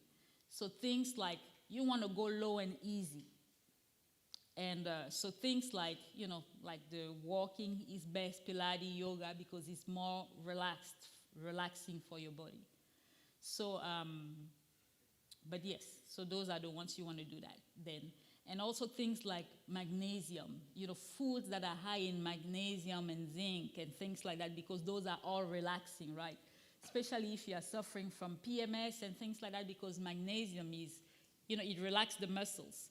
So that endometrial lining, you want it to be as relaxed as possible, and magnesium will help with that relaxation. So, yes. Sorry, I missed this, but you said during the first part of your cycle to use what kind of exercise versus the second Okay. part? So with the first part, you want to do things like walking, yoga, Pilates, just low impact exercises. And then for the second part, right, you can do those high impact ones like the running, the cycling, the weights, things like that. So you can go a little bit hard on your body. What about those people that are not having periods for 4 months, 5 months? You can't go like that certain cycle. How do you do that? With those, it does not that it doesn't really matter. They talk about the moon cycle, but I'm not very familiar with that. I haven't really studied that to know. But for women that don't have their cycles, they say that you can go with the moon cycle. It has to deal with the full moon, and so I'm not very familiar with that. But yes, but they can follow the cycle. Moon cycle. If you go and research in moon, like the moon, moon cycle. And if you're not sure, just doing the low impact. And also, the best thing we can do also is to listen to our bodies, right? Because I don't know if it's happened to you. Sometimes, and I will go and exercise with Joe, and he's going too hard, and I come home, and I'm like, I am tired, I am hungry. So if you finish exercising, and you are very tired, and you are hungry, you did too much. So learn to listen to your body. So, when I exercise and then you stay cold for the 15, well, next 20 minutes, and the exercise is 30 minutes, and you are like almost done, but your hands are so cold, and you see your veins so thin, and kind of like feeling like so tired, and your hands never warm up. So what symptoms? You probably did too much because you say you're also so tired. You're probably doing too much. Because based on the issue that you are having, really exercising can be too much for a lot of women. So when you mention exercising, is it that you are walking or is it that you're doing hard exercise? It's extreme to me. So does it happen if you do some walking? Or if you do, yes. So then it might be too much for your body. So means weights are no good for me. At that point, that's why it's so important to listen to the body, right? So if you're doing weights in general, weights are good for us, right? Because we need to do those. We need that, and women for our bones and all that, we need that. But if you are going through some hormonal imbalance, doing that at that time is not the right thing for you. It doesn't mean that you are never going to do that, but just that at that time, because of what you are dealing with, your body is telling you this is too much for me. Yes.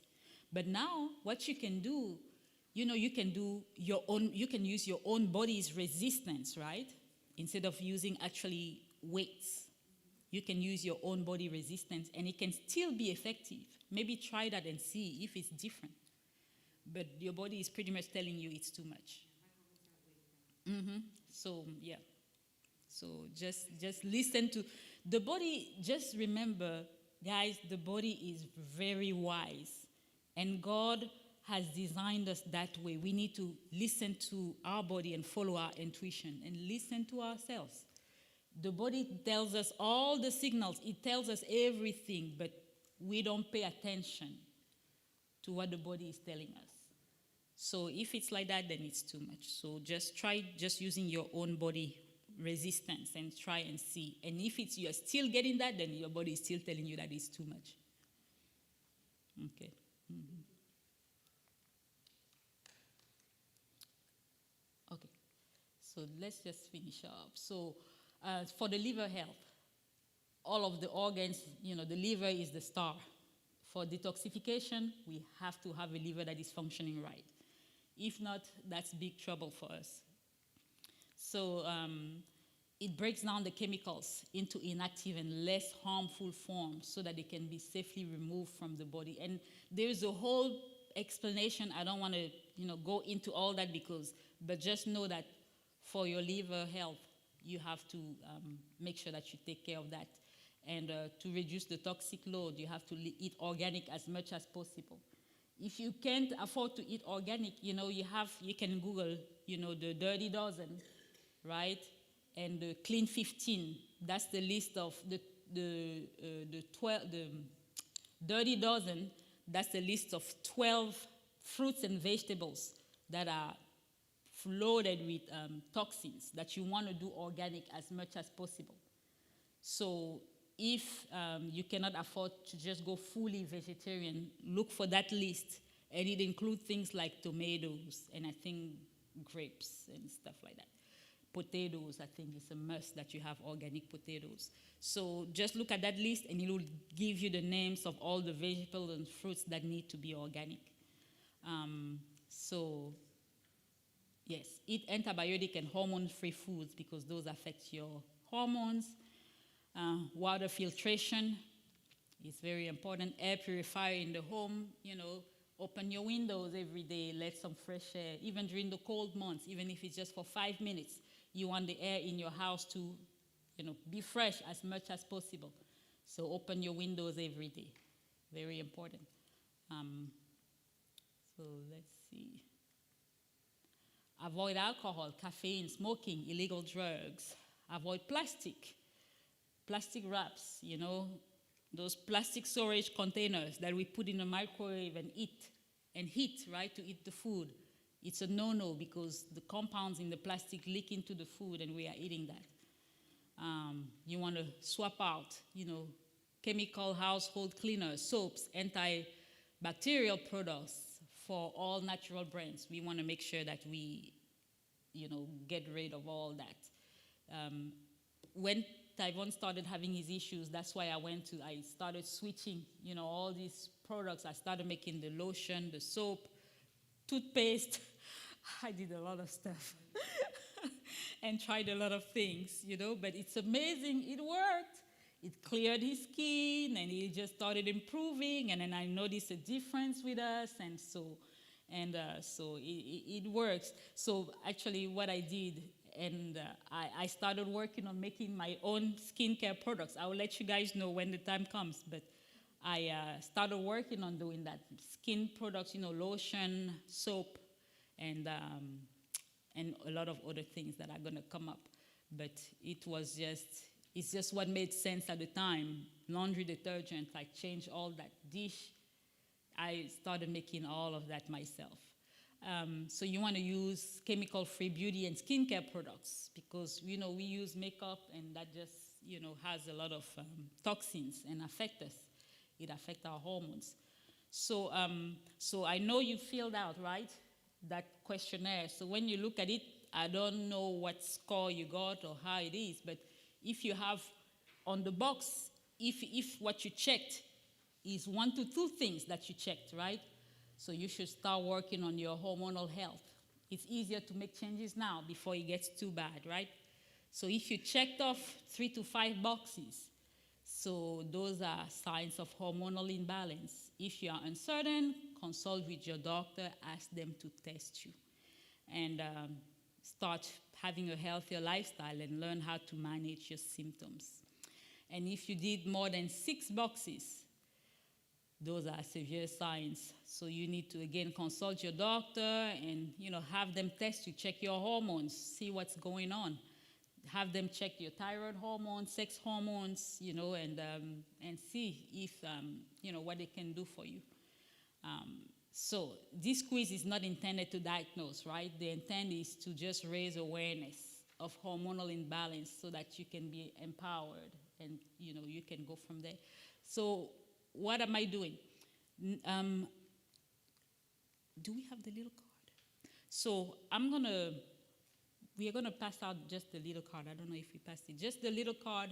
If you want to put your name there, you can put your name, your email, phone number. You don't have to if you don't want to, but your name, your email. I have a guide that I'm gonna send you. It talks about 5 steps to detox, your hormones. So you can it's something a reference that you can have and just read on it and just start using it. But next year, in January 10th to the 30th, I'm going to have a 20-day hormone detox for anybody who is interested. And in that, we'll talk about many things. And we'll talk about ways to detox. And for a lot of people that have done that, it has helped them regulate their cycles, lose weight, feel better, and things like that. So if you're looking to balance your mood, your hormones, and reclaim your body, that's something that definitely I recommend doing. And a lot of times, we try to put things back. We try to push things back and say that, no, later. But I tell you guys, if you have a problem, you need to start addressing it now, right? The time is now. And I know in January, that's the time when people try to do as many things as they can, right? To maybe I'm going to lose weight, they make resolutions. I'm going to lose weight, I'm going to be healthy, I'm going to do this and that. So that would be a great time to rebalance your hormones. So it's going to be 21 days. And so 3 weeks. And I just want to encourage you with that. I'll give you, it's going to be, you'll have a guide. We'll talk about tools that you can use to detox. We'll talk about meditation, journaling, tongue scraping. I don't know if you know anything about that. And other things that's, Epsom salt. We'll talk about a lot of things. And we'll have a self-test that we can do a little bit more in detail than this one. And you get a list of what to eat, what not to eat, suggestions. You have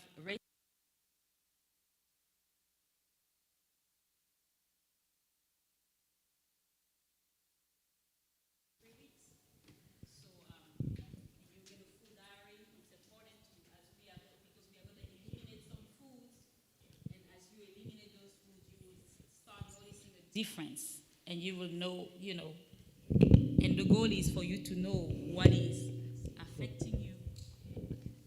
That will help you know what is affecting you, what you should avoid, and when people do that, a lot of people do that, and it improves their blood pressure, it improves their cholesterol, and things like that. So and you will get a handout that talks about things that disrupt our hormones. It'll be more in detail.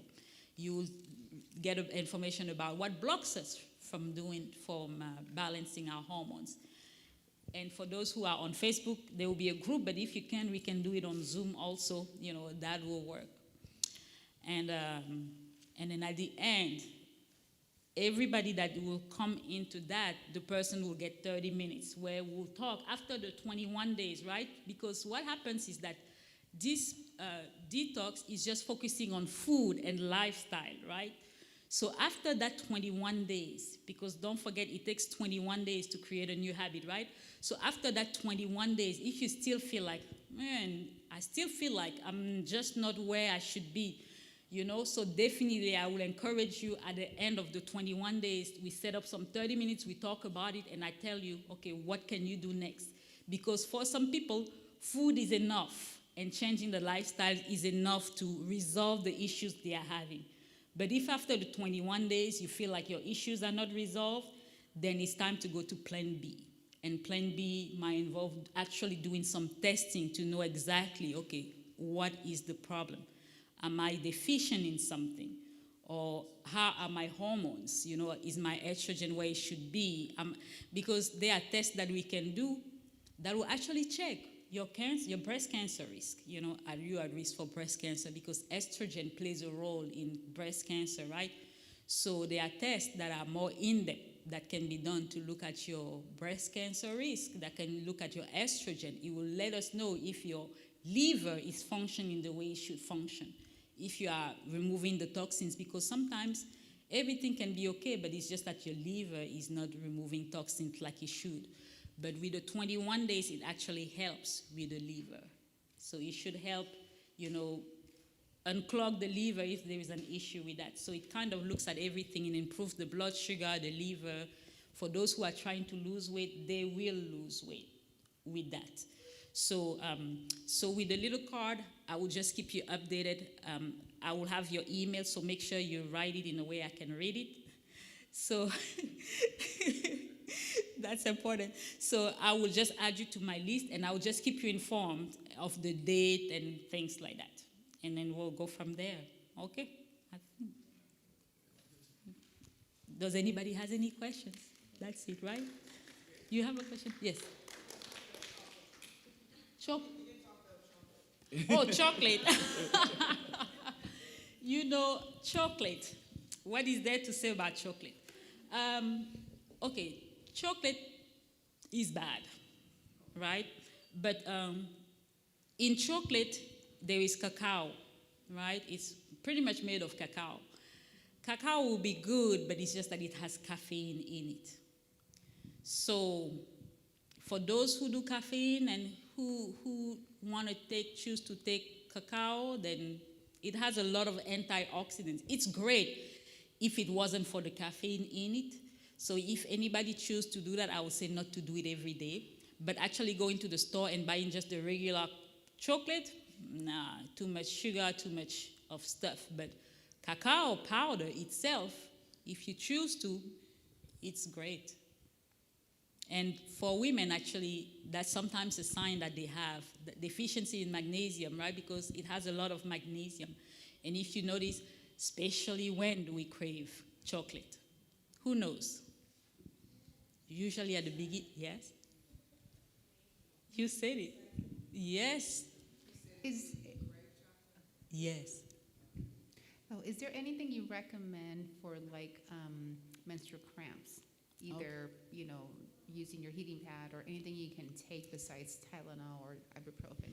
So magnesium is a good one. That's why I was going to say a lot of women crave chocolate, especially at the beginning of the menstrual cycle because of the magnesium in it.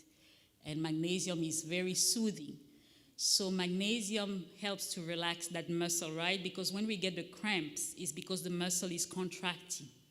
So it helps to relax that muscle. So magnesium is great. Yes. Sit-ups is good to work hard. So sit-ups is good too. So, but yes, I would say foods that are high in magnesium. If you have to take magnesium supplements, the best one is magnesium glycinate is a great one to help relax. Typically, they will start with 500 milligrams, but you can work your way up with magnesium with like 250 building up to 500 going up. The way to know that you are taking too much magnesium, like I said earlier, is if he gives you loose stools, then it's too much for you, then cut back down. But magnesium is great. There are essential oils also that help to with the cramps. Like doTERRA has one that is called Claricalm, and it helps. Usually with that, you just apply it on your lower abdomen as much as you want, and it helps to relax that. And women usually get a lot of relief from that. But with that cramping, again, it's a sign of hormonal imbalance, And there was a lady that did it. She did that 21-day program, I think that was maybe 6 months ago. And she didn't mention that she was having the cramp. She was just trying to lose weight. She had a baby and was breastfeeding, and she didn't know what to do, wanted to take supplements, but you are breastfeeding, you can't do that. But let's change what you are eating. And just gave her that. She did that, and she came back, and she's like, wow, I lost weight, and I didn't tell you, but I was having issues with my cycle. She had started her cycle back, even though she was breastfeeding, and she said, it's back to normal. So it does help. So changing just the food and knowing which foods to eat and when really helps.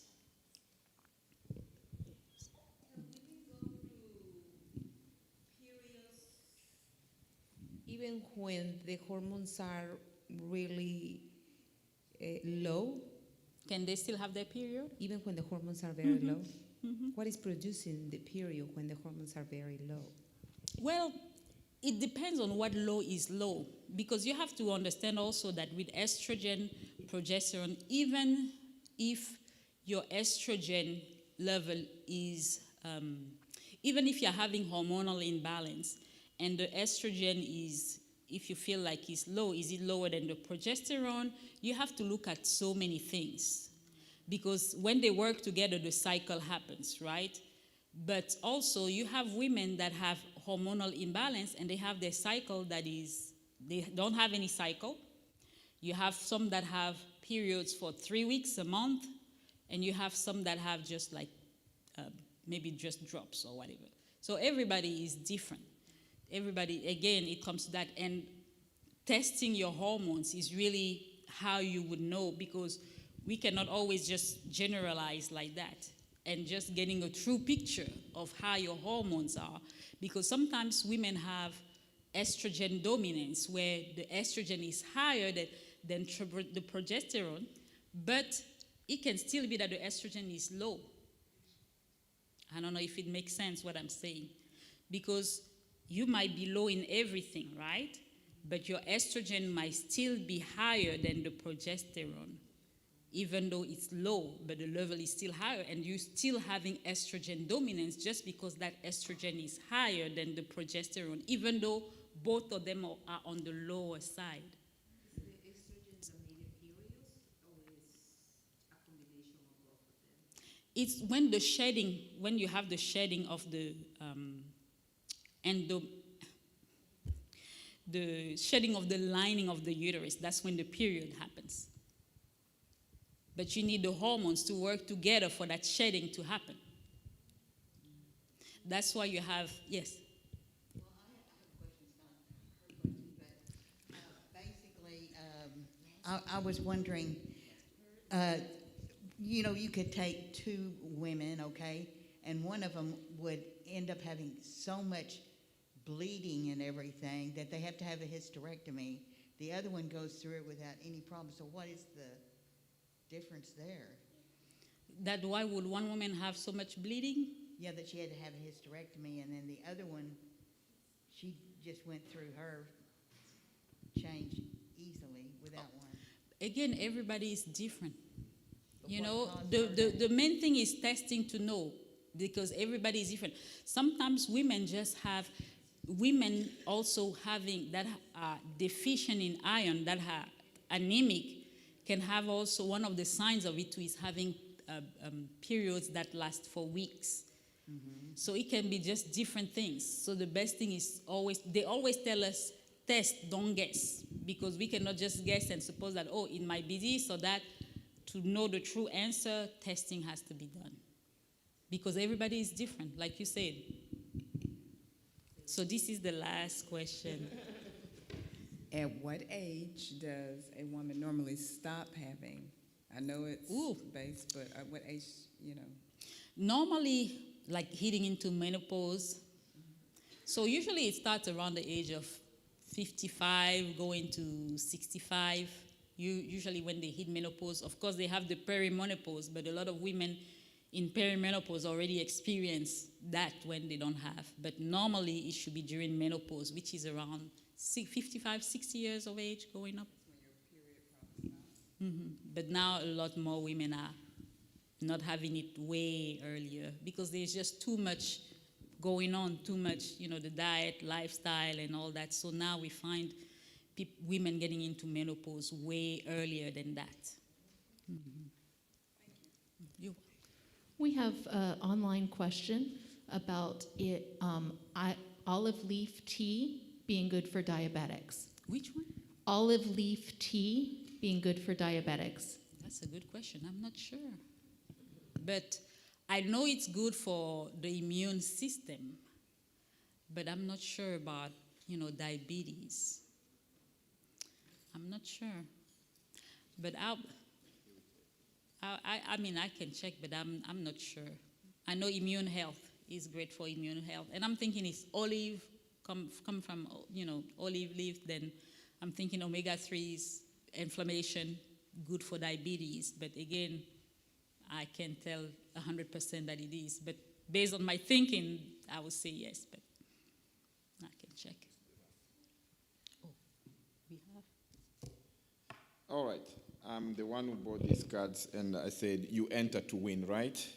So I said, you don't have to give out. So I'm going to pick here randomly.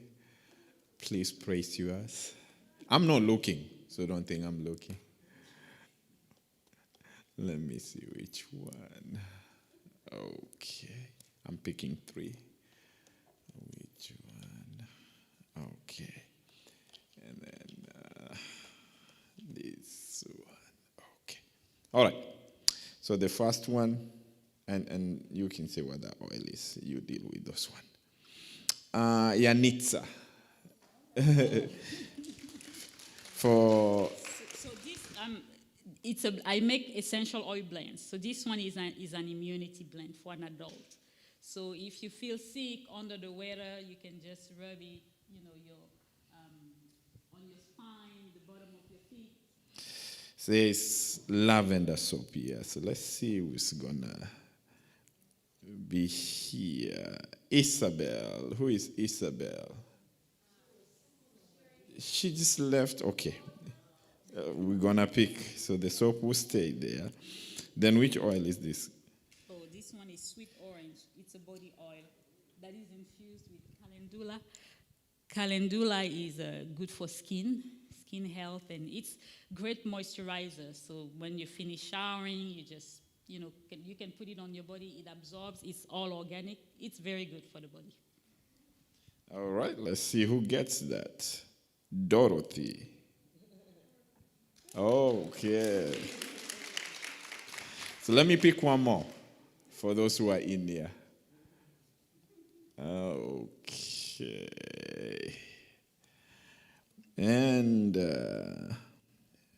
Fertz, Fertc. All right. So this is a soap, lavender. It's essential oil soap, just made with shea butter, olive oil, and all great. Sounds great. Yes. Yeah.